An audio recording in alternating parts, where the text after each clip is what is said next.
الحمد لله رب العالمين والصلاة والسلام على أشرف الأنبياء والمرسلين وعلى آله وأصحابه أجمعين وعلى من تبعهم بإحسان إلى يوم الدين أما بعد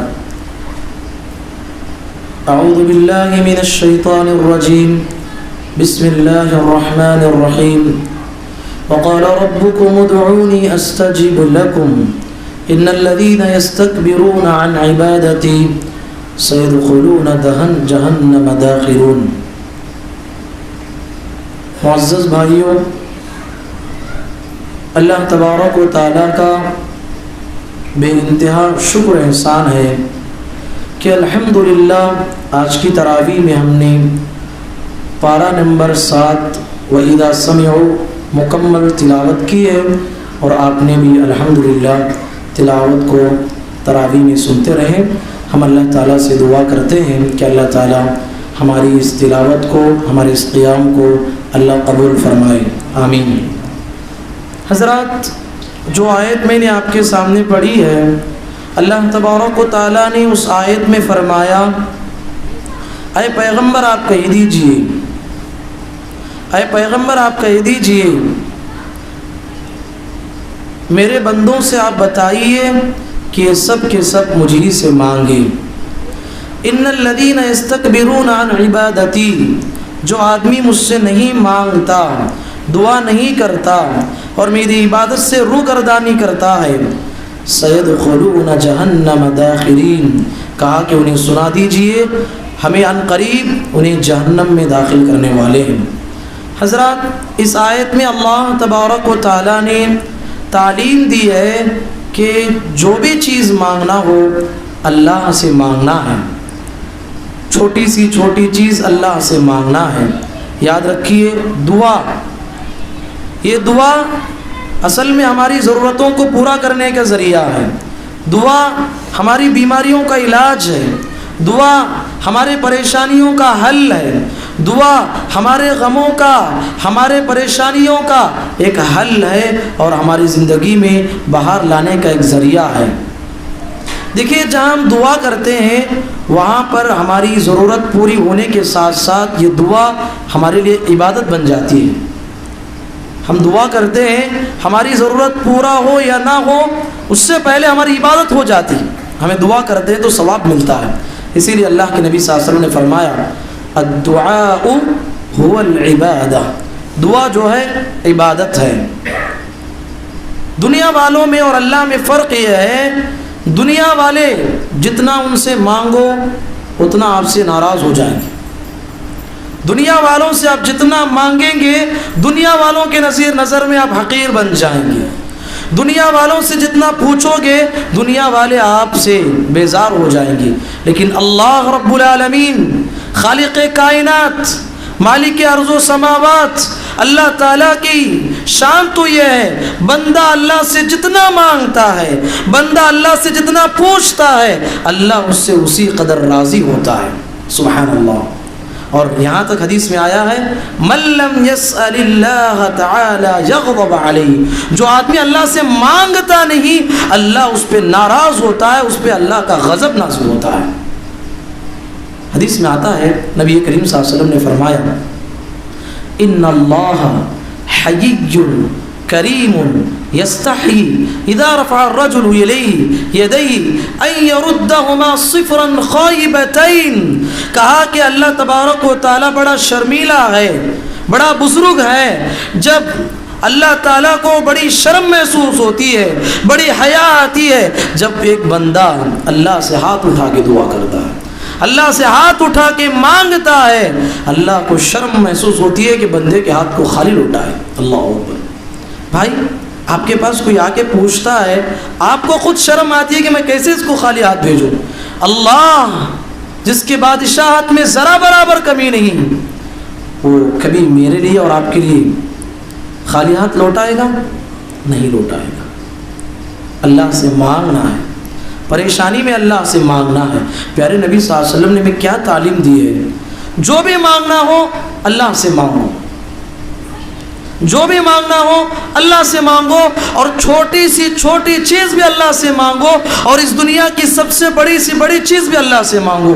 پیارے نبی نے حدیث میں فرمایا، اے لوگوں، اگر تمہارے پیر میں پہنے ہوئے چپل کا تسمہ ٹوٹ جاتا، پیر میں پہنے ہوئے چپل کا ایک ڈنڈی بھی ٹوٹ جاتی ہے، پیارے نبی نے کہا وہ بھی اللہ سے مانگو، وہ بھی اللہ سے مانگو، اللہ تمہاری ضرورتوں کو پورا کرنے والا ہے۔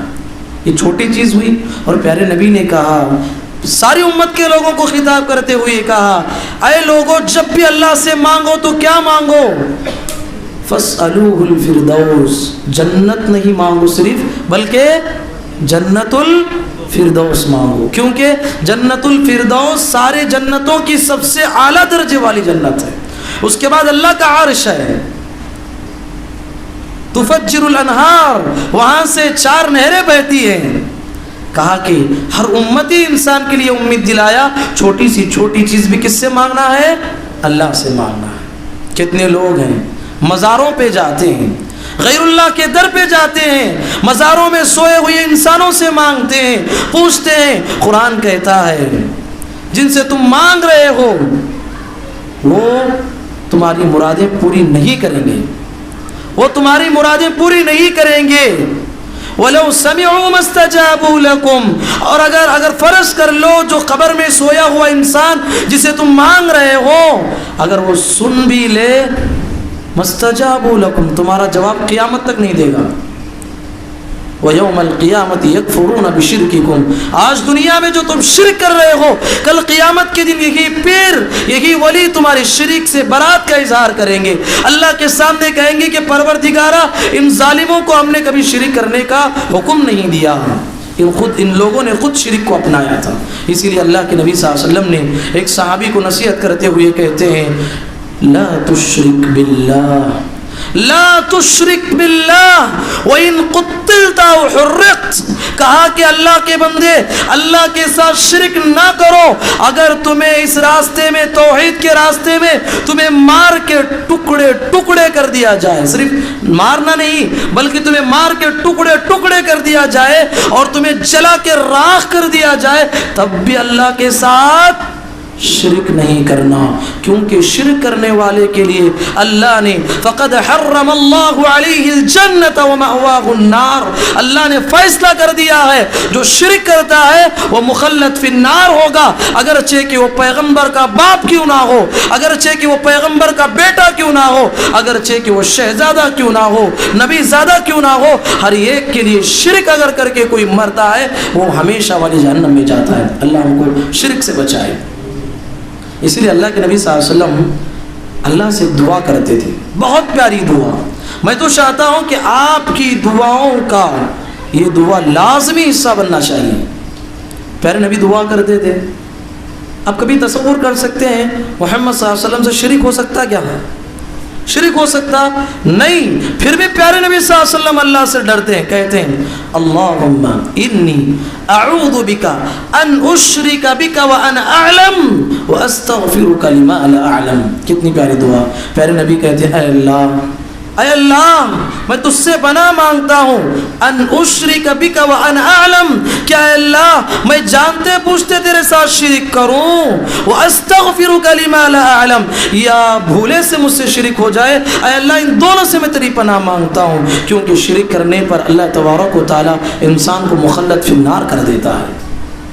تو اس لحاظ سے یہ دعا ہمیشہ آپ کی زندگی کا لازمی حصہ ہونا چاہیے۔ ایک مرتبہ پڑھ لیجیے آپ، اللہم انی اعوذ بک ان اشرک بک وانا اعلم واستغفرک لما لا اعلم۔ میرے بھائی، دعا یہ ہماری ہر پریشانی اور ہر غم کو دور کرنے کا ذریعہ ہے۔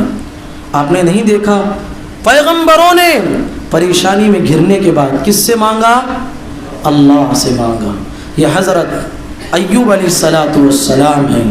آپ نے واقعہ بارہا سنا ہے کتنے بڑے پیغمبر ہیں، اللہ مال دیا ہوا تھا، اولاد دیا ہوا تھا، پیغمبر بنایا تھا، نعمتوں میں پل رہے تھے، اللہ نے دیکھا کہ ایوب کو آزمانا ہے، اولاد ختم ہو گئی، بیویاں ختم ہو گئے، مال ختم ہو گیا، یہاں تک کہ ایوب علیہ السلام کو ایک بیماری لاحق ہوئی۔ اگر ہم اسرائیلی روایتوں کا سہارا لے کے کریں تو ان کے بدن میں جو ہے کیڑے پڑ چکے تھے۔ میرے بھائی، یہ ایوب علیہ السلام کو یہ جو آزمائش آئی، ایک دن نہیں، ایک ہفتہ نہیں، ایک مہینہ نہیں، ایک سال نہیں، کہا کہ ایوب علیہ السلام پہ جو اللہ نے آزمائش کیا وہ مکمل 18 سال تھی۔ اللہ اکبر، 18 سال تک اس آزمائش میں مبتلا ہو گئے۔ 18 سال اللہ سے آزمائش میں مبتلا ہونے کے بعد اللہ سے دعا کرتے ہوئے کہتے ہیں رب انی مسنی الضر وانت ارحم الراحمین۔ اللہ سے یہ نہیں کہتے کہ اللہ بیماری کو دور فرما، نہیں، اللہ سے کہا اے اللہ مجھے تکلیف پہنچی ہے اور تو بڑا رحم کرنے والا ہے۔ اللہ 18 سال کے بعد کیا کہتا ہے؟ 18 سال کے بعد اللہ تبارک و تعالیٰ کہتا ہے انا وجدناہ صابرا، انا وجدناہ صابرا۔ اے پیغمبر، 18 سال آزمایا ہم نے، ایوب کو بڑا صبر کرنے والا پایا۔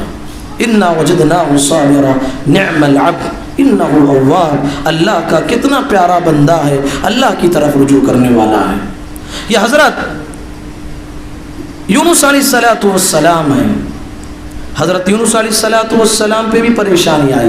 ان کی قوم کے لوگ شرک میں مبتلا تھے، گناہ میں مبتلا تھے، سمجھانے کے بعد بھی سمجھے نہیں، یہاں تک کہ اللہ تعالیٰ نے یونس علیہ السلام کو وحی کے ذریعے سے بتایا تمہاری قوم پہ عذاب آنے والا ہے۔ اب یونس علیہ السلام سے بھول یہ ہوئی، یونس علیہ السلام وہیں پہ رہنا تھا، کیونکہ اللہ کا عذاب آئے گا تو پیغمبر کو بھی بچائے گا، پیغمبر کی حفاظت ہوگی۔ لیکن یونس علیہ السلام عذاب آئے گا شہر پہ، شہر کو چھوڑ کے نکل گئے سمندری سفر میں، سمندر میں جا رہے تھے، کشتی ڈاواڈول ہونے لگی۔ اس زمانے کا رواج تھا، جو آدمی گنہگار ہوگا اگر وہ کشتی میں سوار ہوتا ہے تو کشتی اس طرح حرکت کرتی ہے۔ لوگوں نے قرآن اندازی کی، بار بار یونس علیہ السلام کا نام نکلا، مجبور ہو کے لوگوں نے یونس علیہ السلام کو سمندر میں ڈال دیا۔ حضرت یونس علیہ السلام کو جب سمندر میں ڈالا گیا، اللہ نے مچھلی کو حکم دیا کہ مچھلی یونس کو اپنے پیٹ میں حفاظت میں رکھنا، حفاظت کے ساتھ رکھنا۔ یونس علیہ السلام مچھلی کے پیٹ میں رہے۔ قرآن کہتا ہے فلولا انہ کان من المسبحین، کہا کہ اگر یہ یونس مچھلی کے پیٹ میں اگر یہ دعا نہیں پڑھتے للبث فی بطنہ الی یوم یبعثون، قیامت تک مچھلی کے پیٹ ہی میں رہ جاتے۔ لیکن انہوں نے دعا پڑھی، اللہ سے دعا کی، کیا دعا کیا؟ لا الہ الا انت سبحانک انی کنت من الظالمین۔ اے اللہ تیرے سوا کوئی معبود نہیں، تو ہی اکیلا معبود ہے، بے شک میں ظالم ہوں، میں مجرم ہوں، میں گنہگار ہوں، میں خطا کار ہوں۔ اللہ نے ان کی اس دعا کو اتنا پسند کیا، اتنا پسند کیا، اللہ نے پھر مچھلی کو حکم دیا کہ انہیں نئی زندگی عطا کرے۔ مچھلی پھر لا کے ان کو کنارے پہ ڈال دیا۔ پھر اللہ تبارک و تعالیٰ نے انہیں پیغمبر بنا کے پھر 1,00,000 سے زائد لوگوں کی طرف پیغمبر بنا کے بھیجا۔ تو سوال یہ ہے میرے بھائی، پیغمبروں نے مصیبت میں کس کو پکارا؟ اللہ کو پکارا۔ ہمیں بھی چاہیے اللہ سے مدد مانگی۔ یہ زکریا علیہ السلام ہیں، بوڑھے ہو چکے ہیں، ہڈیاں گل چکی ہیں، اولاد نہیں ہے، اللہ سے دعا کرتے ہیں رب لا تذرنی فردا وانت خیر الوارثین۔ جسے اولاد نہیں ہوئی ہے، کتنے لوگ ہیں مزاروں کے چکر کاٹتے ہیں، ہاں درگاہوں کا چکر کاٹتے ہیں۔ میری مائیں بہنیں بھی یہاں بیٹھی ہوئی ہیں، کتنی خواتین ایسی ہیں جو اللہ کے در کو چھوڑ کے غیر اللہ کے در پہ امید لگا کے جاتے ہیں۔ یہ زکریا علیہ السلام کی زندگی میرے لیے اور آپ کے لیے کیا درس دیتی ہے؟ زکریا علیہ السلام نے دعا کی رب لا تذرنی فردا، اے اللہ مجھے تنہا نہ چھوڑ، مجھے امید ہے میری دعا تو قبول کر کے رہے گا۔ وَأَنْتَ خَيْرُ الْوَارِثِينَ، تو بہترین اولاد دینے والا ہے۔ اللہ تبارک و تعالیٰ نے ان کی دعا کو قبول کیا۔ وَوَهَبْنَا لَهُ يَحْيَىٰ وَأَصْلَحْنَا لَهُ زَوْجَهُ، اللہ تعالیٰ نے یحییٰ علیہ السلام کی شکل میں بہت پیارا بچہ دیا، انہیں بھی پیغمبر بنایا۔ تو سوال یہ ہے پیغمبروں نے مصیبت میں اللہ سے مانگا، محمد الرسول اللہ صلی اللہ علیہ وسلم اس کائنات کے سب سے عظیم انسان تھے، آپ نے بھی پریشانی جب بھی لائق ہوتی اللہ سے مانگا۔ اللہ سے مانگنا چاہیے، اللہ سے مدد طلب کرنا چاہیے۔ دیکھیے بعض دعائیں ہیں اللہ تبارک و تعالیٰ کیسے قبول کرتا ہے۔ حضرت ام سلمہ رضی اللہ عنہ کون ہے جانتے ہیں؟ حضرت ام سلمہ رضی اللہ تعالی عنہ بڑی صحابیہ ہیں، ان کی بڑی قربانیاں ہیں اسلام کے لیے۔ انہوں نے مکے سے ہجرت کیا، بڑی پریشانیوں کو جھیلتے ہوئے، اپنے گھر بار کو چھوڑ دیا، اپنے کاروبار کو چھوڑ دیا، اپنے رشتہ دار کو چھوڑ دیا، سب کچھ قربان کر کے اللہ کے لیے مدینہ پہنچے۔ کیا مدینہ پہنچے؟ مدینہ پہنچتے ہی آپ کے شوہر ابو سلمہ کا انتقال ہو گیا۔ دیکھیے اللہ کے نیک بندوں پہ آزمائش آتی ہے۔ شوہر کا انتقال ہو گیا، معصوم چھوٹے چھوٹے بچے تھے، پریشان ہو گئی، لیکن اللہ کے لیے اللہ پر بھروسہ تھا۔ پیارے نبی صلی اللہ علیہ وسلم نے انہیں دعا سکھائی، اے ام سلمہ اس دعا کا اہتمام کرو، اللہم اجرنی فی مصیبتی واخلف لی خیرا منہا، اس دعا کو کرو۔ حضرت ام سلمہ رضی اللہ عنہ کہتی ہے اس دعا کا آدھا مطلب مجھے سمجھ میں آیا، اللہم اجرنی فی مصیبتی، اے اللہ جو غم، جو تکلیف، جو رنج، جو پریشانی مجھے ملی ہے اس پہ تو اجر عطا فرما، بات سمجھ میں آئی۔ وَخْلُفْ لِي خَيْرًا مِّنْهَا، اے اللہ اس سے بھی اچھے شوہر مجھے نصیب فرما۔ وہ کہتی ہیں کہ اس کائنات میں میرے شوہر سے اچھا کون ہو سکتا ہے؟ میرے شوہر نے ہجرت کی، میرے شوہر نے اسلام کے لیے قربانیاں دی، اور اس کائنات میں وہ سب سے زیادہ مجھے پسند ہے، اب اس سے اچھا شوہر کون مل سکتا ہے؟ پھر بھی اللہ کے نبی صلی اللہ علیہ وسلم کی دعا تھی، وہ دعا کو پڑھتی رہی۔ اللہ اکبر۔ اللہ تعالیٰ نے اس دعا کو کیسے قبول کیا؟ اللہ نے وحی کے ذریعے سے پیارے نبی صلی اللہ علیہ وسلم کو حکم دیا کہ اے پیغمبر آپ ام سلمہ سے نکاح کریں۔ سبحان اللہ، پیارے نبی صلی اللہ علیہ وسلم نے ام سلمہ کو نکاح کا پیغام بھیجا۔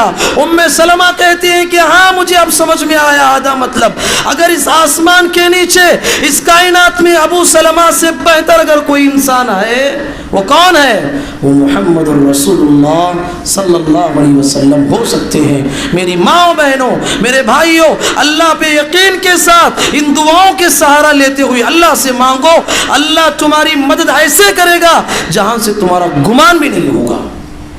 وَمَن يَتَّقِ اللَّهَ يَجْعَل لَّهُ مَخْرَجًا وَيَرْزُقْهُ مِنْ حَيْثُ لَا يَحْتَسِبُ۔ تو میرے بھائی بہت لمبی بات ہوگی لیکن مختصراً یہ کہنا چاہتا ہوں، ہمارے پاس بھی بہت وقت کم ہے، لیکن یاد رکھیے دعا یہ بہت بڑا ہتھیار ہے، مومن کی طاقت ہے، مومن کی تلوار ہے، مومن کی قوت ہے۔ دعا کے ذریعے سے انسان ہر کام کو اللہ سے منوا سکتا ہے، شرط یہ ہے کہ دعا کو طریقے سے کیا جائے، اس کے آداب کے ساتھ کیا جائے، اللہ سے یقین کے ساتھ کیا جائے۔ یہ ساری باتیں اگلے درس میں ہم آپ کے سامنے رکھنے کی کوشش کریں گے۔ اللہ تعالیٰ سے دعا ہے اللہ کہنے والے کو، سننے والوں کو، پروردگارہ ہر آن اور ہر لمحے تجھی سے ہمیں مانگنے کی توفیق نصیب فرما۔ اے اللہ ہمیں جب بھی ہم دعائیں کرتے ہیں اے اللہ ہماری دعاؤں کو تو شرف قبولیت کے ساتھ نواز دے۔ اے اللہ ہم تمام کو، اے اللہ ہماری زندگیوں میں برکتیں نصیب فرما۔ ہمیں جو کوئی پریشان حال مجبور ہیں اے اللہ ہماری پریشانیوں کو، مجبوریوں کو دور فرما۔ اے اللہ اس دنیا میں کرونا وائرس کے نام سے جو وبا پھیلی ہوئی ہے جس سے ساری انسانیت پریشان ہے، اے اللہ ہم رمضان کے مہینے میں روزوں کی حالتوں میں تجھ سے دعا کرتے ہیں اے اللہ اس وبا کا جلد از جلد خاتمہ فرما، انسانیت کو سکون نصیب فرما، انسانیت کو آرام فرما۔ پروردگار اگرچہ ہم نے بہت بڑا گناہ کیا ہے، ہم ہی ظالم ہیں، ہم ہی مجرم ہیں، پروردگارہ ہم پہ تو رحم فرما، ہم پہ کرم فرما۔ اگر تیرا رحم نہ ہو ہم اس دنیا میں جی نہیں سکتے۔ اے اللہ ہم تیری رحمت کے، تیرے کرم کے ہم بھکاری ہیں، اے اللہ ہماری دعاؤں کو تو قبول فرما۔ اللہم آمین۔ وآخر دعوانا ان الحمد للہ رب العالمین۔ سبحانک اللہم وبحمدک اشہد ان لا الہ الا انت استغفرک واتوب الیک۔ السلام علیکم ورحمۃ اللہ وبرکاتہ۔